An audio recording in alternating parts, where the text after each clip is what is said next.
Bonjour les amis, aujourd'hui nous allons découvrir une petite histoire très célèbre. C'est une fable écrite par le grand Jean de La Fontaine. Cette fable est courte, mais elle contient une leçon très importante. C'est une leçon sur les dangers de la curiosité quand elle n'est pas contrôlée. L'histoire est simple, facile à comprendre, mais son message est très efficace. Écoutez bien. Notre histoire commence avec un personnage principal. C'est un rat, et il a très faim. Ce rat se promène le long du rivage. Il cherche quelque chose à manger. Il espère trouver un bon repas pour remplir son ventre vide. Alors qu'il cherche, le rat trouve un objet étrange. C'est une huître. L'huître est légèrement ouverte. On peut voir un peu ce qu'il y a à l'intérieur. Ce qu'il voit brille. C'est inhabituel pour le rat. Cette vision attire tout de suite son regard. Il est intrigué. L'apparence de l'huître lui semble très alléchante. Cela ressemble à quelque chose de bon à manger.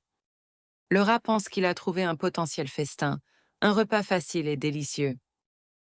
Sa curiosité est piquée au vif. Il veut savoir ce qu'il y a dedans. Sans hésitation, il prend une décision rapide. Il ne réfléchit pas longtemps. Il s'approche de l'huître ouverte. Il est impatient de goûter. Il glisse son museau à l'intérieur de la coquille. Il est sûr de son coup. Il espère y trouver un repas savoureux. Un vrai régal l'attend, pense-t-il. Mais soudain, quelque chose se passe. L'huître se referme. Elle se referme brusquement, très vite, sans prévenir. C'est un mouvement instinctif pour l'huître. Elle se protège. Et en se refermant, elle emprisonne le rat. Il est pris au piège. Le rat est maintenant pris au piège, il ne peut plus bouger. Il se débat de toutes ses forces. Il essaye de s'échapper. Mais ses efforts sont en vain. L'huître le retient fermement. Il lutte désespérément pour se libérer. Il regrette son geste. La fable ne décrit pas exactement ce qui arrive ensuite au rat. Elle ne dit pas s'il a réussi à s'en sortir. Mais l'implication est claire. Le rat est condamné par son geste. Il est victime de sa propre imprudence. Il n'a pas été prudent. Il a confondu la curiosité, qui peut être une bonne chose, avec l'imprudence, qui est dangereuse. La morale de cette histoire est limpide. Elle est très facile à comprendre.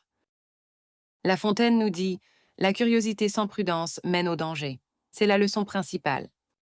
Il nous rappelle que la curiosité doit être tempérée par la prudence. Il faut réfléchir avant d'agir.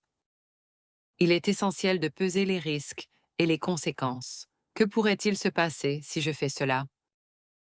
Il faut le faire avant de céder à la tentation de l'inconnu, avant de se jeter tête baissée dans quelque chose de nouveau.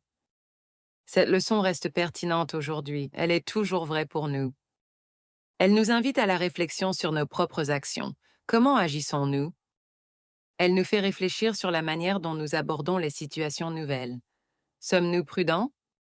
La leçon principale est que la curiosité sans prudence peut nous conduire à des situations périlleuses, des situations dangereuses. Elle peut même nous conduire à des situations fatales, des situations dont on ne se remet pas. C'est une leçon intemporelle. Elle était vraie il y a longtemps et elle l'est toujours. Elle souligne l'importance de la sagesse. Il faut être sage dans ses choix. Elle met aussi en avant l'importance de la prévoyance. Il faut penser à l'avenir et aux conséquences possibles. Alors, la prochaine fois que quelque chose pique votre curiosité, rappelez-vous du rat et de l'huître. Soyez curieux, oui, mais surtout, soyez prudent.